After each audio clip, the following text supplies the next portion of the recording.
Mayotte, actualité. Dans l'édition du jour, nous parlerons de la grève à la préfecture, le syndicat des eaux de Mayotte, le port de Longoni, insécurité et nous finirons avec le recteur qui félicite les bacheliers. Mais tout d'abord, à la une de ce journal, fonction publique avec la grève des agents de la préfecture de Mayotte. C'est à l'appel des représentants FO Préfecture, Service EMI et SIPACMI que les 5 services de la préfecture de Mayotte se sont mis en grève illimitée hier matin. Hier matin, les agents du service des étrangers ont fermé les portes expliquant qu'ils sont en grève. Plusieurs points de mécontentement, notamment le dialogue social, les rémunérations, les conditions managériales et le développement des carrières. Aussi, le service administratif et technique de la police nationale, auparavant prestataire de plusieurs directions, a fait savoir qu'il refuse le projet de fusion avec la DTPN. Lors d'une première réunion de négociation, le représentant du préfet a expliqué qu'aucune décision n'était encore prise. Les négociations sont en cours. De son côté, le représentant du préfet a tenté d'expliquer le mal-être exprimé par les agents par le contexte d'insécurité, du surcroît de travail imposé par Wambushu et la crise de l'eau. Au cours d'une première réunion avec les organisations syndicales, certaines de leurs 13 revendications ont été entendues. Un protocole de sortie de conflit est en cours de rédaction. En attendant, la grève continue aujourd'hui.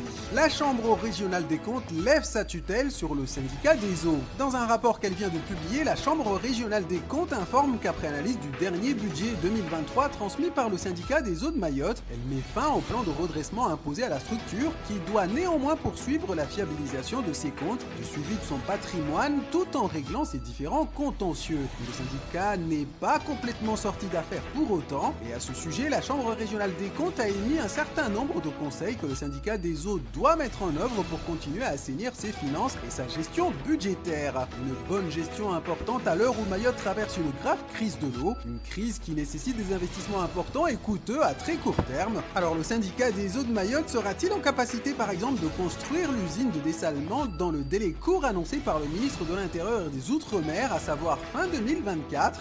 Rien n'est moins sûr.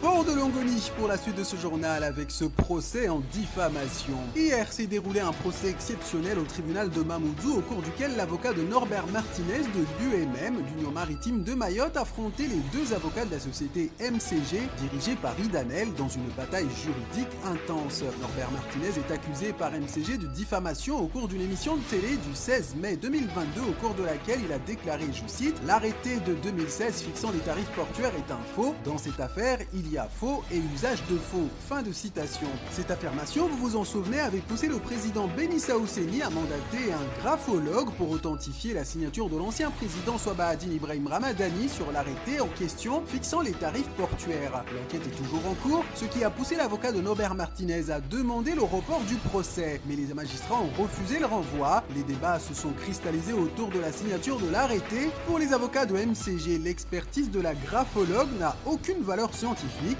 L'avocat de Norbert Martinez a démontré que l'arrêté est une contrefaçon et a demandé l'excuse de bonne foi pour son client. Le verdict sera rendu le 12 septembre 2023. Et comme on dit chez nous, Jishtema, une affaire qui pourrait rapidement passer au tribunal, cette agression dans une école de Tchevani. Hier après-midi, l'école élémentaire de Tchevani était en pleine fête de fin d'année en présence des enfants, de leurs parents et bien sûr du corps enseignant. Vers 15h30, un groupe de jeunes de 12 à 14 ans a escaladé le mur de l'enceinte de l'école pour tenter de pénétrer dans l'établissement. Le directeur de l'école leur a demandé de descendre et de repartir, mais en vain. Ces enfants se sont mis à caillasser les personnes présentes. Le directeur a été blessé à la jambe et évacué au CHM pour y recevoir des soins. Les gendarmes sont très vite arrivés sur place, ils ont arrêté et placé en garde à vue le principal agresseur, un jeune très défavorablement connu de la gendarmerie de Kungu. Bien triste fin d'année pour ces pauvres enfants qui risquent de ne pas oublier de sitôt cette fête gâchée. Je vous propose de clôturer cette édition avec les félicitations du recteur aux bacheliers titulaires d'une mention très bien et félicitations